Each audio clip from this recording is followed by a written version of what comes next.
of the gender studies into the South Asian region. And to my limited understanding, since I am purely into this uncharted territory that we are discussing about, but as a student and as a scholar of researcher into the international politics, this is personally something that I was looking forward to, and also for the benefit and interest of the entire league of scholars and students that we have got with us. They will be benefiting from this podcast. Gender studies that we normally talk about, as when we talk about the feminist discourse, when we talk about the women empowerment discourse, there is something that has been missing, is that we have to talk about it from the academic perspective, how this gender debate or gender studies has evolved into this entire South Asian region. And the beauty about this debate is that we will be talking about the entire South Asian region, some key concepts, some key basic benchmarks and the bottom lines. Gender debate, as we normally talk about it, is different from what we talk about feminism, from for women empowerment, or for that matter, the government's action to actually initiate the reforms in order to empower ladies and women, especially, or reforms into the education sector. That's considered to be the single important green shot when we talk about women empowerment and feminism. But first things first, this gender studies, when we talk about it, it will cover some important key things: that how has patriarchy shaped post the colonial post this decolonization into the region, and second, how has sexual violence or domestic violence scored onto this, and third thing that we'll be talking about is that globalization, that is considered to be the very, very important thing that has happened over the horizon. It has not only made serious inroads into this discourse, and it has also had something that offers as a glimmer of hope. So before we start the session, I'll welcome both of these important guests that I have got with me. Welcome Swati ma'am, and welcome Shweta ma'am. Thank you, Mehraj. I'm sure that I speak on behalf of Shweta as well, that we are delighted to be here and to be talking about things that are dear to us. It's being recorded at the end of the day, so there's a little bit of fatigue, tiredness. I'm still coughing, so I want to recognize that I may break into fits of coughing, but nevertheless, really happy to be here and to have some of these conversations that we look forward to always, because I think although there is a cacophony, if you like, in social media, in media generally, everywhere that we go, there's a lot of noises, but amidst that kind of noise, where are the real conversations taking place, right? And are we able to, most importantly, are we able to hear each other and hear from each other? And I think that that capacity to listen is missing, because everybody wants to talk. We live in times when voice is very important. Everybody has a voice. Everybody wants to talk, say something, or have an opinion. I mean, look at the situation in Russia. I'm an IR person, and as is Shweta, everybody seems to know about what's going on, and fact is we don't know, right? So I just want to, talk about this whole idea of listening, and this is something we do through spaces like this that you create. I'm also very happy that you reach out to students, which I think is really important. And I think you mentioned our locations. You mentioned Shweta's location in Delhi, mine in Sweden. Location is just one part of the deal, right? Where we are employed in these parts of the world, but we are global in the sense that we live the international in many ways. Shweta and I might not even end up meeting in India. We end up meeting in Norway sometimes, at an event. So I'm just trying to say location is important from how we perceive things, but location is also constantly changing, and it's important to recognize that. The other quick note that I made was South Asia. So you want to talk about gender and gender activism, and you want to move then towards gender in the academic space. And South Asia, you did use that word, Mehraj, and I want to straight away inject a little bit of caution here. Both Shweta and I are, we come from an Indian background. We are both located in India in one way or the other. And I think in most forums where we discuss South Asia, it inevitably becomes a case of Indians talking about South Asia, which I have always resisted, and I think Shweta will add more. I think we need to be, generous, self-reflexive, and realize that we in India, which is a big country, obviously we are, we can't really do these conversations without including our friends and colleagues and activists in other parts of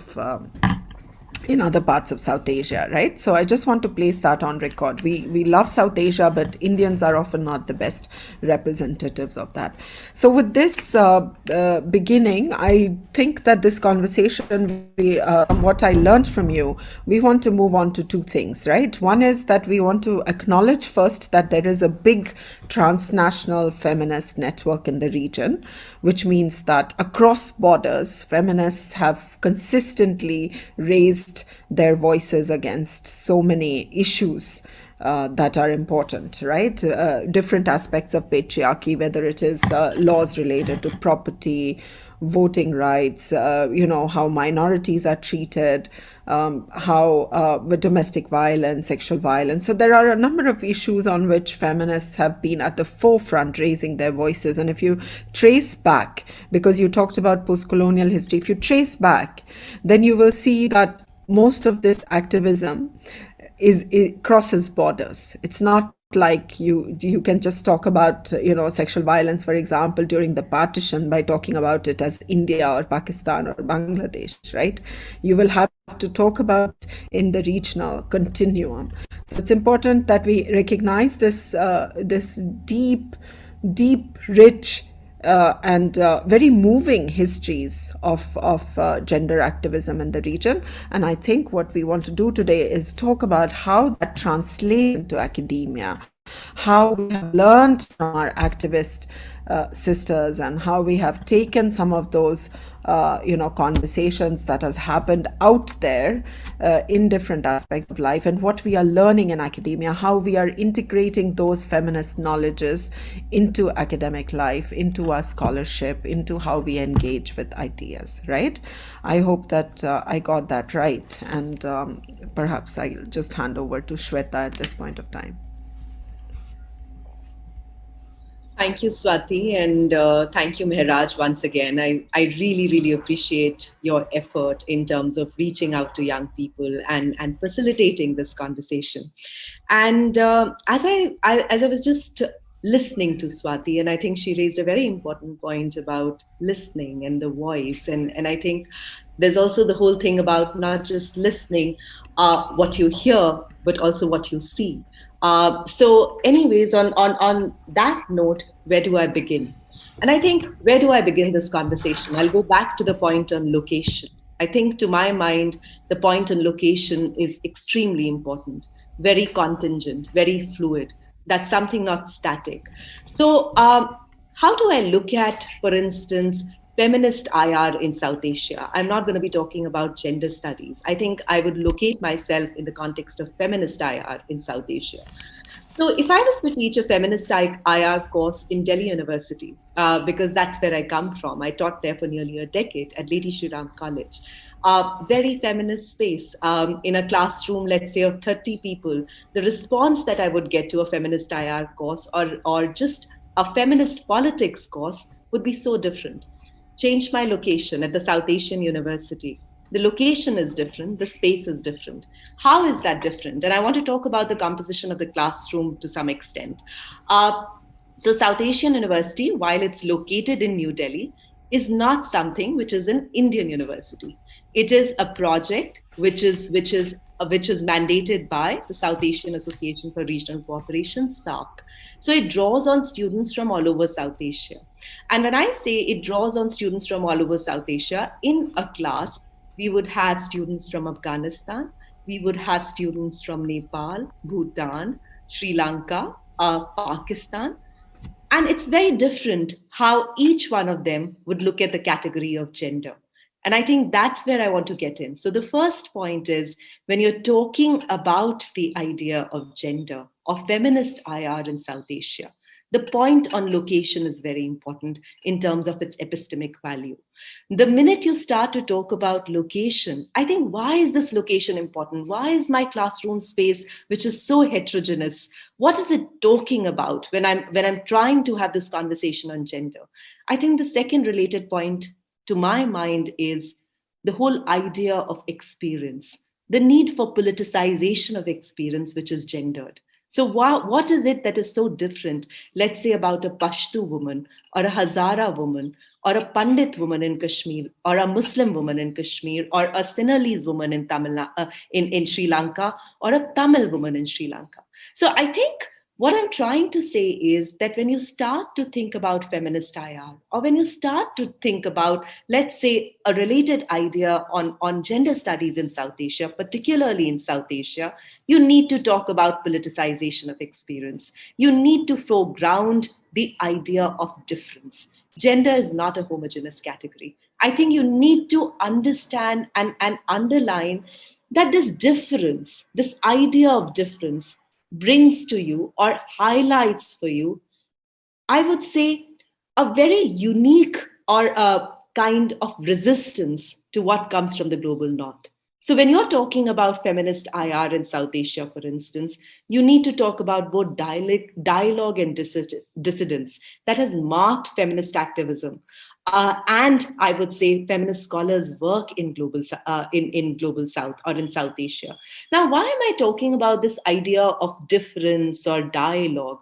Because I think in the context of South Asia, when you're talking about politicization of experience, what is it tied to? I think it's tied to the idea or the ethic of freedom. What do you mean by freedom? And the minute you start to talk about ethic of freedom or the politics of emancipation, I think, where are you pushing to? I think, to my mind, you're problematizing a template, both in terms of scholarship and both in terms of activism, that comes from the West. So, teaching feminist IR in South Asia would be different. Teaching feminist IR in South Asia would be marked by both dialogue and dissidence. That's something that we need to foreground, because the idea of dialogue and dissidence would recognize the difference in the context that we are talking about. Now, when I talk about the context, I think Swati talked about it. I think when you're talking about South Asia, inevitably, and this is a conversation that we've had many times, and I go back to our conversations, inevitably, South Asia means India for many. And South Asia is not India. I think we need to recognize the complex local histories or feminist histories in South Asia. Any conceptualization, any genealogy of feminist IR in South Asia needs to go back and dig into those feminist histories. And the irony is, many of these complex feminist histories are not available in English language, but they've been marginalized. So, how do you actually recognize the specificity of the region like South Asia? I think, to my mind, going back into history, something which is not recognized as international. I think in some of my work, I talk about this. For instance, Savitribai Phule's work. What insights does it give to you in the context of international? Or Ruqayya Sakhawat Hussein's work on, in terms of what insights does it give to you on feminist utopia? Go back to texts, stories, autobiographies to recognize this complex history that marks the region. So I think what I thought I would start off by is just taking a cue from where Swati really brought us in, the idea of location, the politicization of experience, and the complex histories that mark the South Asian region. I don't think any conversation on feminist IR, or more broadly gender in IR, gender and South Asia, can be bereft of any of these ideas. Mehraj, how do you want to take it forward? I would Swati, have do you want? not. I would have not asked for more than this actually, because since you both started from this location, I would just try to capitalize on this. South Asia as a region, since you have very analytically delved into this thing, that how location is important, how societies that are structured within this set of South Asia, how, say, for example, there is a difference between feminism for a person, say, for example, in a zone A or in a zone B, into the entire region of South Asia, and how location plays an important role. I would like to hear this from Swati ma'am on this thing that how is South Asia placed when we talk about the global feminist discourse or gender studies discourse?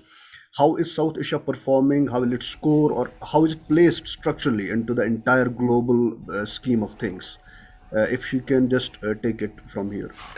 Yeah, thank you. That's a good question. And here, I just want to, before I actually delve into the question, I want to point out two things. One is that when we think about feminism, feminist IR, or even gender studies, we have to be cautious about the terminologies that we use, right? So we want to say feminist IR, but my reading is that we actually have very few places in South Asia which do feminist IR, but that doesn't mean, or use that language of feminist IR, right? Which is very popular in the West, which is, where you can, for example, there are jobs advertised in feminist IR abroad, right? And you can apply for it. But I think in India, it is still, or South Asia, it is still not something that is, that is so popular. Perhaps you think about gender studies or women's studies. So I'm just trying to point out that the specifics of language, vocabularies that we normalize, right? And all I want to say is that by all means use feminism, feminist IR, whatever, but that doesn't necessarily mean that it applies universally to all parts of the world. As Shweta pointed out, very nuanced and complex histories of feminism. And secondly, it doesn't mean that there is no feminist work going on just because people may not openly use those kinds of languages and those kind of words and vocabulary. I think that's important to recognize. I'm thinking, for example, of my friends in Pakistan who work on trans rights.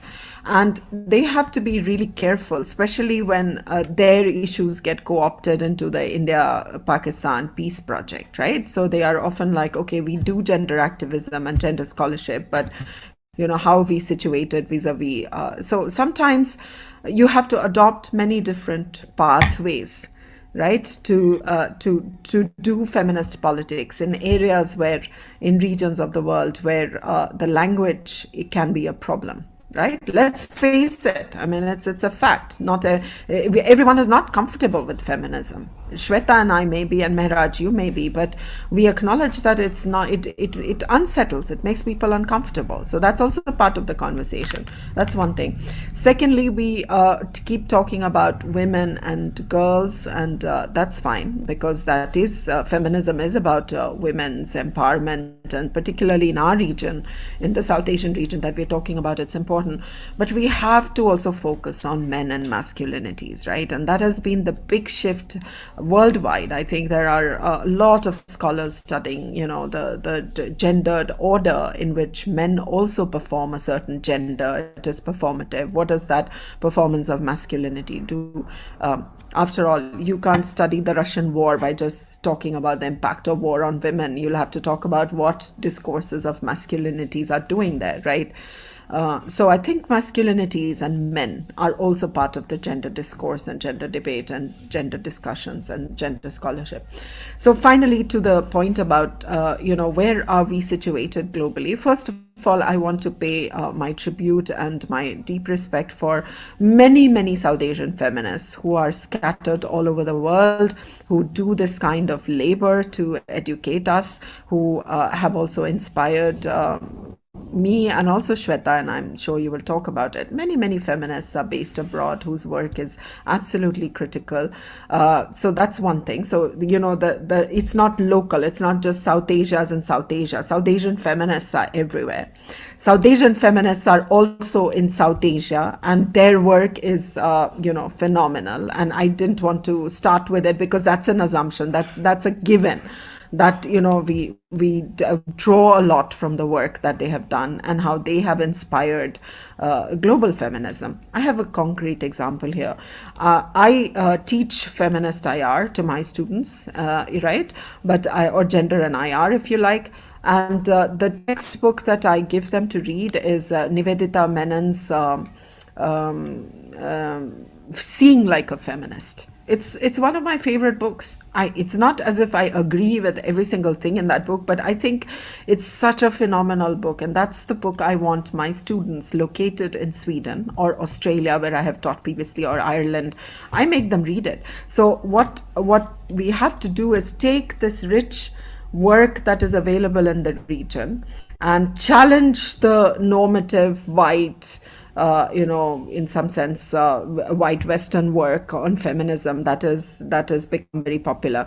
So I think we are doing that. But what saddens me is when I talk to a lot of South Asian scholars who work with gender, they are very hesitant to use the work of scholars in the region or scholars from the region, because they feel that it's important to cite, white scholars, white women, white scholars working on gender. And I think that is a particular problem that I have noted for various reasons. They believe, and again, it's to do with language. I've had students who will say, but I don't do feminist, XYZ doesn't do feminist IR. There are classical political scientists, anthropologists, everyone is talking about politics and the global. So you can't like exclude those works. So I think the problem for me is that it's global. South Asian feminism is global, of course, but for me, the issue is how we cite, we work less and less with the work that is produced in the region by scholars here and also South Asian scholars abroad. So I'll keep it short here. Shweta. Yeah, one more thing I would like to add before Shweta ma'am can unmute is that is narrowing down this entire discussion to just two, 3 points so that we'll iron it out for the students and scholars alike. Is it if we make references to sexual violence and the patriarchy, that's at the heart of this entire discourse. How have they evolved over the years from that decolonization period? You can also resume from where Swati ma'am has left. Uh, just mention these two important things also as a reference, because we will get an idea that how have they scored, how are they evolving over the time. Over to you, Shweta ma'am.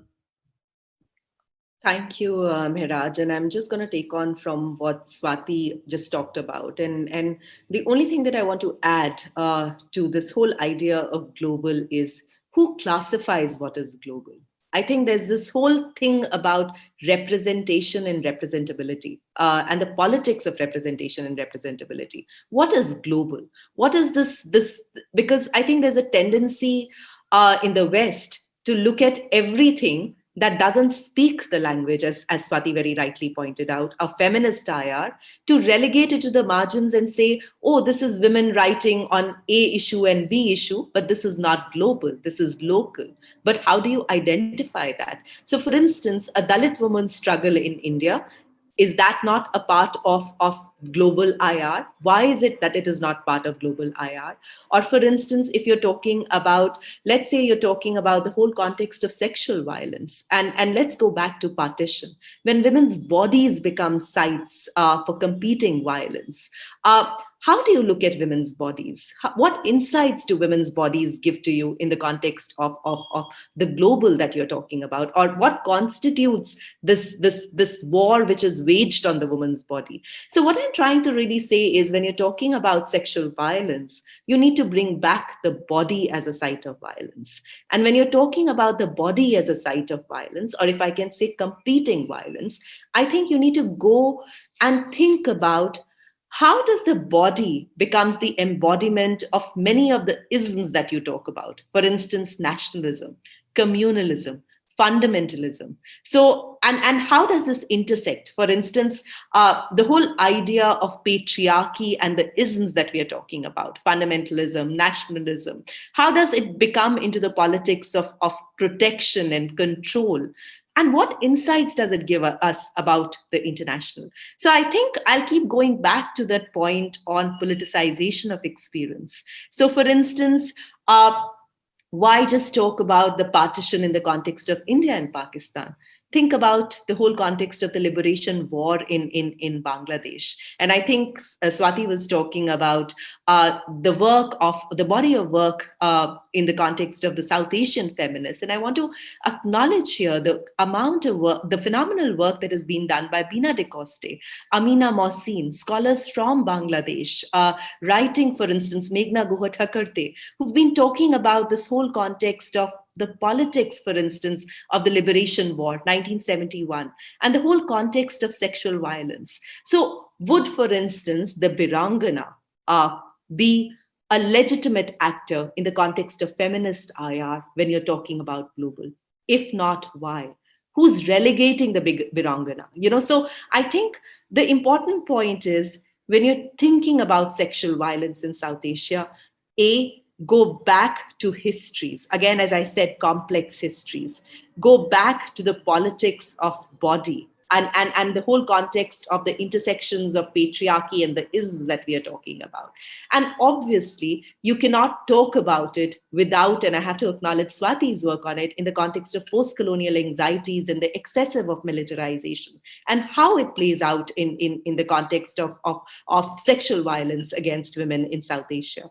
So I think that's where I would want to flag some of the points. And I think if you look at the trajectory of sexual violence, look at it through the prism of the body. And I think that's a connecting thread, be it in the context of Sri Lanka, be it in the context of Bangladesh, be it in the context of Afghanistan, or looking at, like any of the South Asian countries in that context. Bring that back into conversation.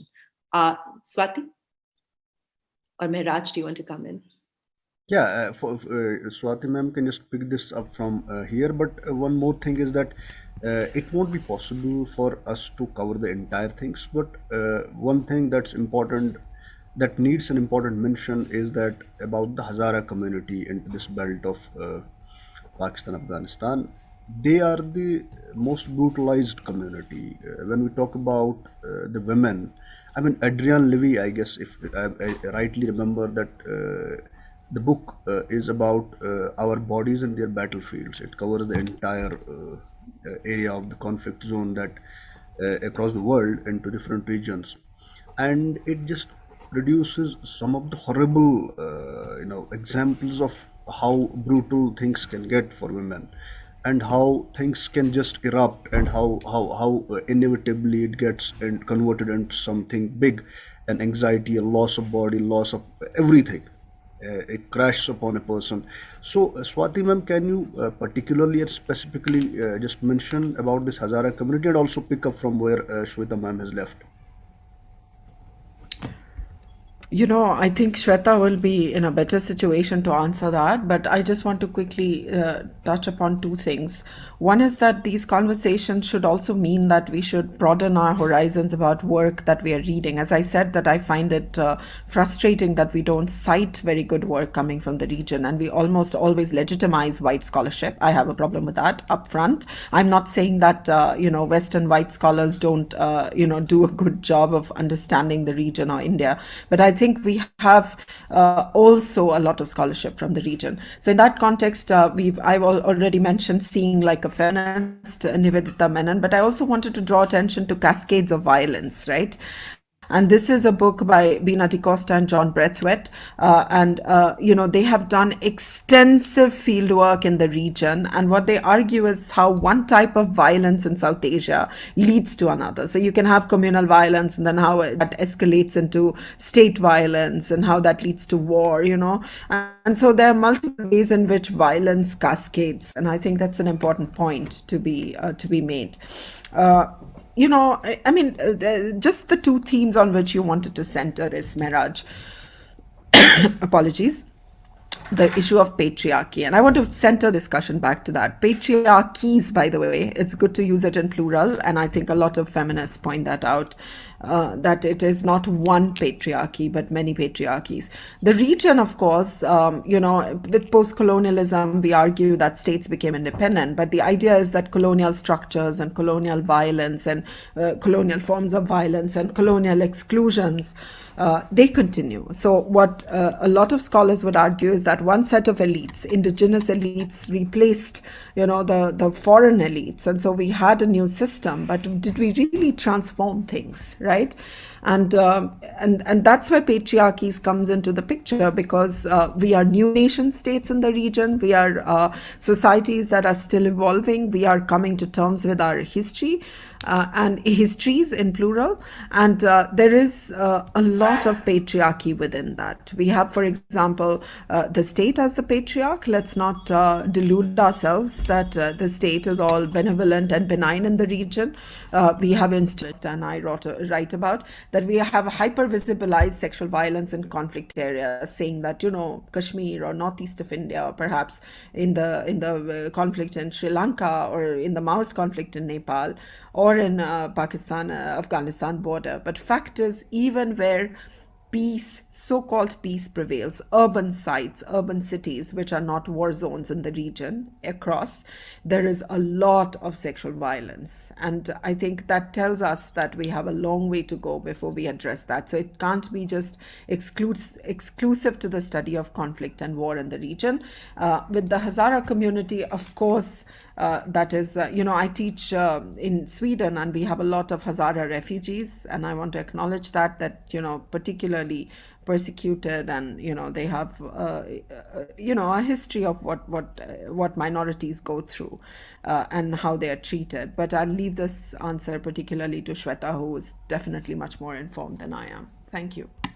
Before I can just pass on to Shweta ma'am, just one quick thing is that from the Marxist perspective, if you look at this gender issue, is that the economic disempowerment or economic disparity in the society do amount inevitably into the violence against the gender, or violence against the females, against people who don't work or who are not empowered to work. Is there a connection, Swati ma'am? If you can just quickly delve on that point. Yes, yes, thank you for that. Of course, there is a connection, but I'm not a Marxist here, and I don't want to do a Marxist critical analysis of feminism here. I stay away from those isms, anyways. Feminism itself is enough. It's eclectic. It is many kinds of feminist inquiries, feminisms in the plural.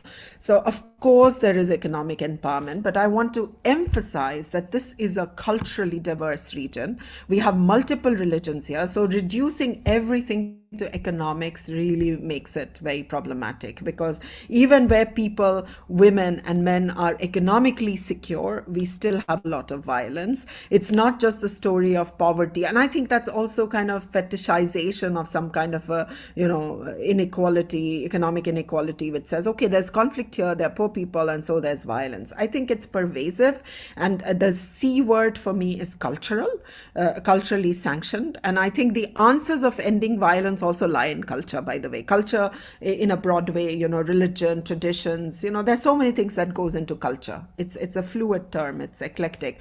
But at the same time, culture is responsible for violence, but culture is also the source of redemption, the source of, people finding some comfort. So I would not reduce everything to economics. I think it's an important part. And a lot of feminists in the West are particularly invested in this idea that gender equality is particularly appalling in countries where there is economic inequality. That is a political economy explanation. I am happy with it, but I don't think that answers the bigger questions in South Asia. We have much wider problems.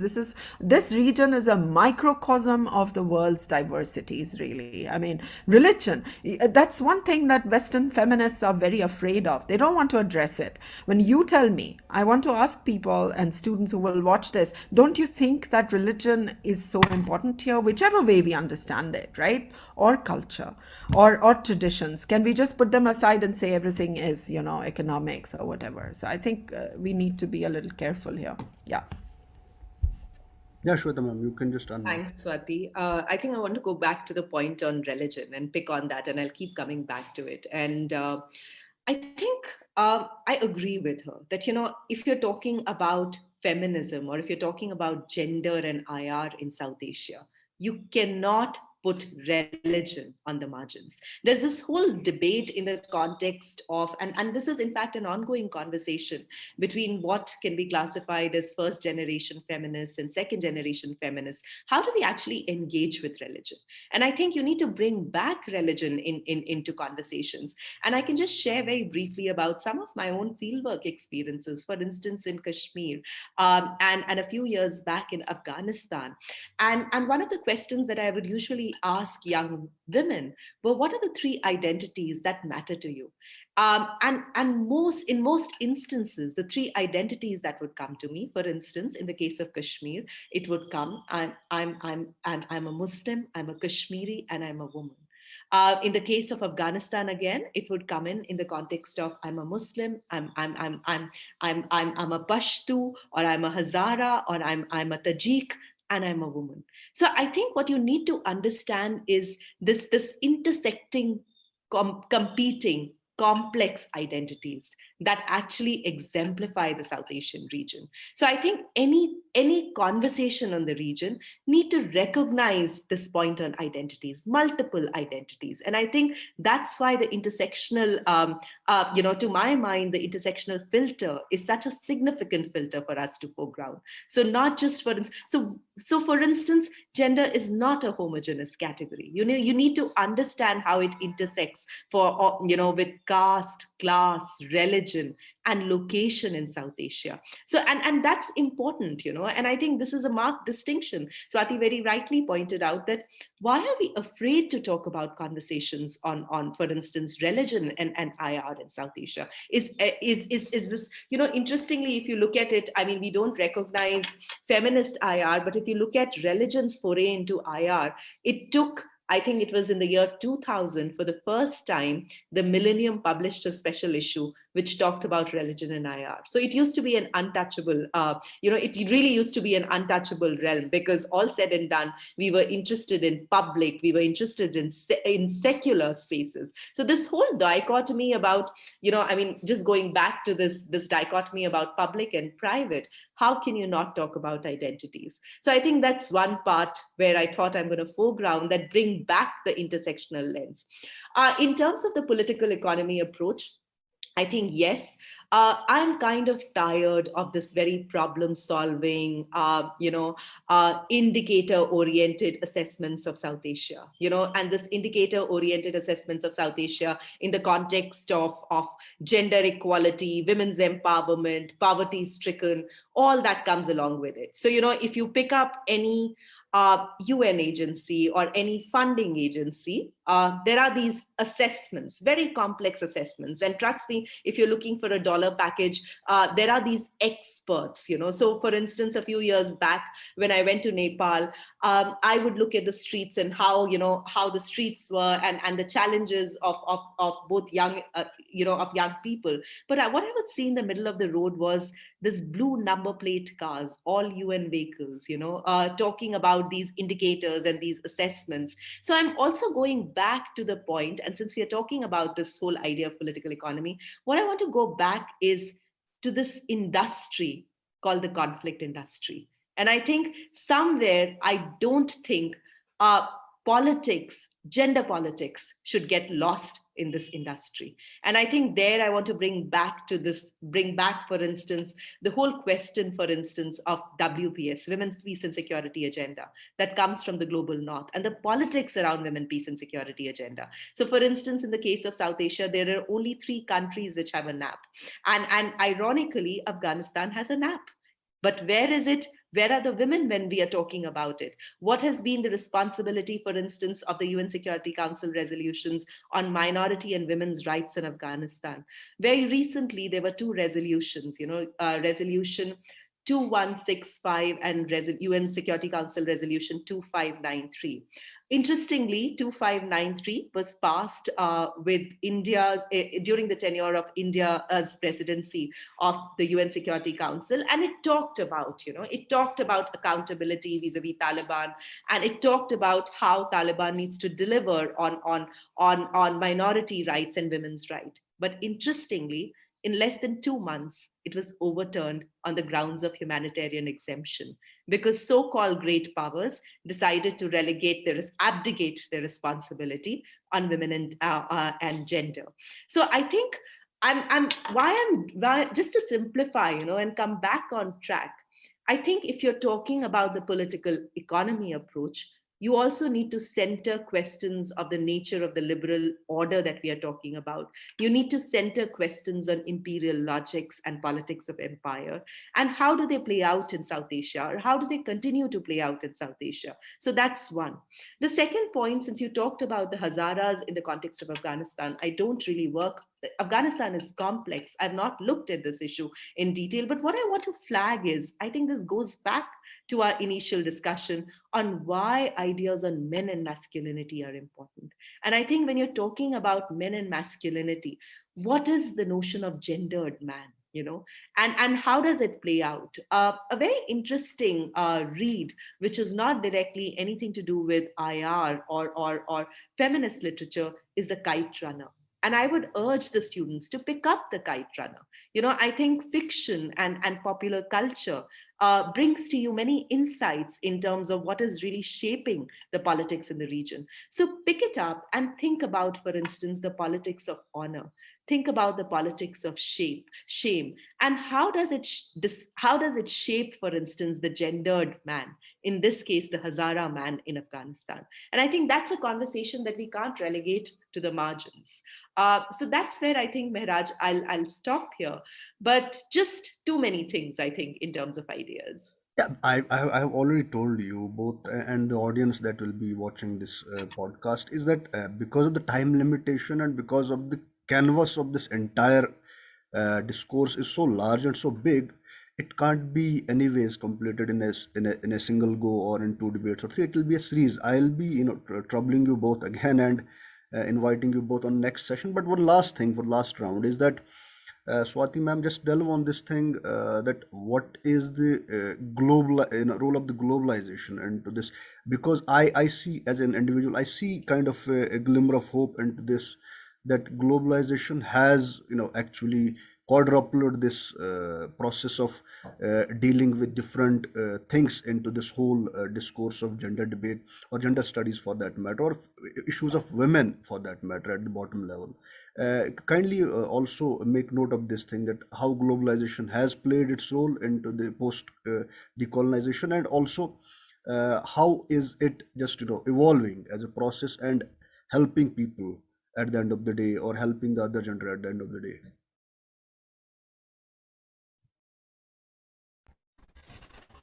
I'm not sure that I understood the question entirely because I think your voice also faded away. But globalization itself, yes, it was a term very much used in academia, and we all kind of lapped it up. We said it's great. Yes, we are part of this discourse. But actually, if you look at the shift right now, and I think this conversation will be incomplete without it, is that we are perhaps deglobalizing ourselves, or maybe we are anti-globalizing. I don't know which word would fit here, but we are suddenly afraid of globalization. We have entered times when we are increasingly anxious about embracing a kind of global citizenry, or understanding globalization as a very broad process of exchanges, right? I think that we have become far more inward looking, far more xenophobic, far more anxious, far more. I mean, if anything, look at, for example, the concrete example of COVID. You would have thought that the virus crosses borders, right? I mean, one virus that originated somewhere, whatever, in China or elsewhere, spreads all over the world, right? And our responses, instead of being global, is so local. It's so nationalistic. I mean, I come from Sweden, where everything about Corona was about how Sweden was doing it right or wrong. It was not about how globally we are situated. Same in India. Every country, sorry, whether in the West or in the global south just went, completely as if the borders were closed, as if the virus wouldn't enter us. So I would say that, and just before Corona hit us, we had already entered an era of populism about which Shweta knows much more. Populist regimes which began to talk about traditional values, and Poland, Hungary, Russia, of course, Putin's been talking about it, but also in India and other parts of South Asia, I think also in Pakistan and Sri Lanka. So I think this anxiety about opening up, about embracing difference, about being globalized is actually the norm right now. So I would say to you, we are deglobalizing, or are we? I mean, that's my question to everyone. Think about this. This is the puzzle. Why have we suddenly become so afraid? I mean, when refugees started coming into Europe, there was no way they would not have, but the multiple anxieties that it has led to is phenomenal. So I think it's important to acknowledge that aspect of it. And there's only one minor point I want to make, is about the nation state, because you cannot talk about globalization or patriarchies or anything that we have discussed without talking about very fragile nation states in the region. So, on the one hand, when you think about feminism, a lot of feminist ideas and discussions center around the state, and the state has been instrumental in bringing about changes in the lives of women and minorities, and and so many other marginalized people in the region. There is no doubt that the state has done also some good. But the state is also a violent institution, right? And nation state politics, the fragility of it, has also created so much hyper masculinity that we are caught in that. We are caught in that, in the sense that we all want to be. We criticize the West, but we want to be like the West. I'm not, I'm only talking here about ideas that post-colonial scholars have said. So we want to be critical of the West and say that Western modernity is a problem, but we all want to belong to that modernity. We want to embrace it, and we want to be part of that nation-state narrative. But where does it lead us? In a region which is so diverse. And I want to close this with Wali Khan's comment, which I love quoting, and I think my students have heard it every now and then. I talk about it. Khan Abdul Ghaffar Khan, Bacha Khan's son, Wali Khan, renowned politician and activist. Somebody asked him that, because of course, because of the Khudai Khidmatgar, the whole history, Bacha Khan had been, sidelined both by India and Pakistan for different reasons. Pakistan never accepted it, and he was always called somebody who went against the partition, right? And he was, kind of even they used to use words like traitor, etc., for him, a very situating him in a particular discourse in Pakistan. But Wali Khan, his son, said somebody asked him the question that, aren't you a Pakistani? Why do you work against national interest? And he said, I'm a Pakistani for whatever, 60 years. I think the interview was taken in the 70s sometimes, or 80s. For these many years, 50, 60 years, I've been a Pakistani. I have been a Muslim for maybe 500 years or maybe 600 years. And I'm a Pashtun for 5,000 years. So how am I supposed to speak like a Pakistani? This multi-layered identity. It's a beautiful quote. I'm known for, messing up with quotes, but this is the gist of it. This is actually what he said. And I think it's powerful to understand that we are culturally diverse. Our feminisms are diverse. Our struggles are diverse, and we are struggling hard to tie the ends together and understand that our problems cross borders. And it's really important to acknowledge that. And yet, our problems cross borders, and yet we are deglobalizing. And I think this anxiety is also affecting feminists everywhere. There is so much anti-feminist backlash. Maybe in South Asia we haven't witnessed it as much, but in many parts of the world, scholarly work on gender has suffered. So I'll shut up here. Over to you, Shweta. And one last thing also, Shweta ma'am will be, I guess, if she feels comfortable to talk about it, is that if the entire economic empowerment that we have seen over the time, over the decades, say for example, post the partition, this region is losing out in trillions of dollars, as a region that could have reckoned with this thing that women empowerment should have been at the center stage of this discourse. Speaking realistically, that was possible since immediate of the decolonization period, but it has not happened. So, is it realistically so accurate and so qualifying to be called it as a big miss, a major miss, when we talk about the disempowerment of the women in the region? Is the region losing it out?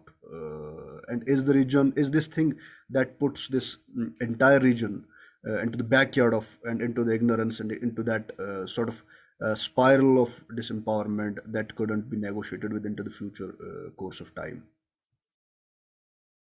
Thanks, Mehraj. And I see that you're bringing us back to the question of empowerment. And I think I want to problematize this E in terms of empowerment. First is, I think, as young students, as scholars, we need to think about what do you mean by women's empowerment? I think, to my mind, the E that is more important is the politics of emancipation in the context of South Asia. Empowerment in a strictly technical, bureaucratic category in the context of, as I talked about, in the context of indicators, to my mind is extremely problematic. And let me give you an example why.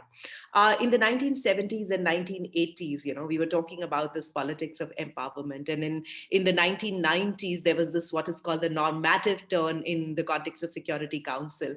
And just going back to the Women, Peace and Security agenda again, there's this whole notion about empowerment and agency, or the question of the, gender equality and empowerment through norms, all right?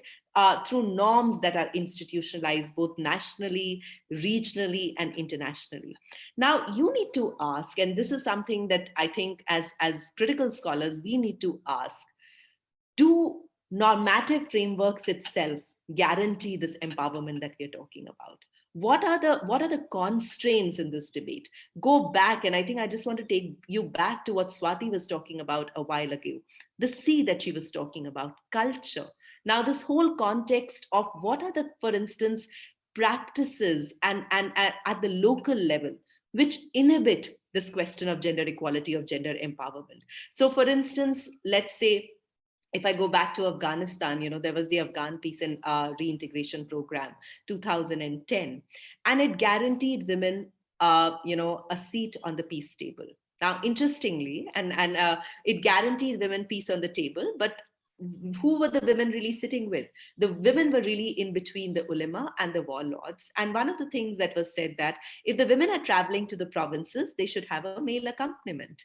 Now, what would you call it? Technically, this was a big move. You're not just talking about, economic empowerment, but you're also talking about political empowerment. But what is it that it's constraining? So I think what I would really push young people to think about is problematize these normative categories of gender equality, of empowerment, and start to think about, are they really transformative enough? And if they are not transformative enough, where is it located? The why of this not, why is it that they're not transformative enough? So I think there is a need to move away from this very indicator based, this assessment based, what should I say, normative paradigm around empowerment and equality. And I think we need to problematize that, especially in the context of South Asia, because South Asia is complex. And you cannot be talking about, these ideas that are brought onto a parachute to South Asia just by themselves. It's way more complex than to just put it out like that. Yeah.